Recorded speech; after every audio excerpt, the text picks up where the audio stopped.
Outra condição importante é o uso da intensidade da minha voz, do volume que eu vou utilizar.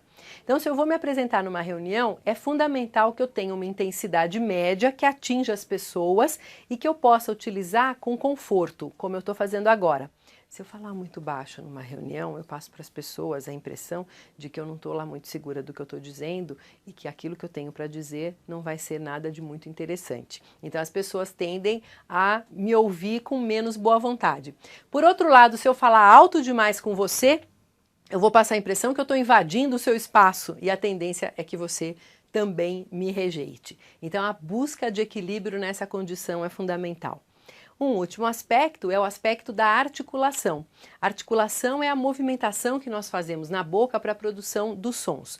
O que é interessante? Que eu utilize um ajuste equilibrado de articulação preciso, onde os movimentos acontecem com a amplitude necessária e com a precisão desejada. Quando eu falo dessa maneira, eu demonstro para você que eu estou absolutamente segura do que eu estou dizendo.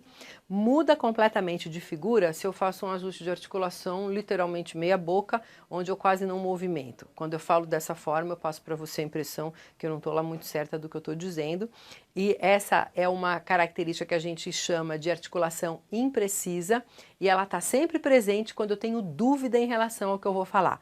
Se a professora pergunta para o Joãozinho na sala de aula quem descobriu o Brasil e o Joãozinho tem certeza da resposta, seguramente ele vai falar Pedro Álvares Cabral. Se o Joãozinho não tem certeza, ele vai dar um chute, seguramente ele vai falar Pedro Álvares Cabral, quase sem movimentar a boca e terminando de maneira ascendente, demonstrando a dúvida que ele tem naquele momento. É claro que na primeira situação, o Joãozinho vai passar muito mais firmeza para a professora e é isso que a gente deve buscar.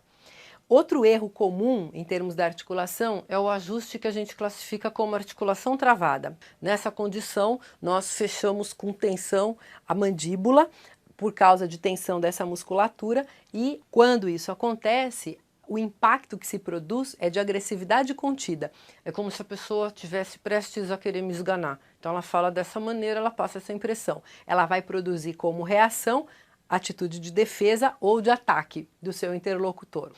E uma outra forma é o ajuste exagerado de articulação, quando a pessoa faz o que a gente chama de sobrearticulação e exagera nessa movimentação. Quando a pessoa fala dessa maneira, ela passa a impressão de snobismo. Essas são as características principais e é interessante que você se observe nesse sentido para, consequentemente, produzir o melhor impacto.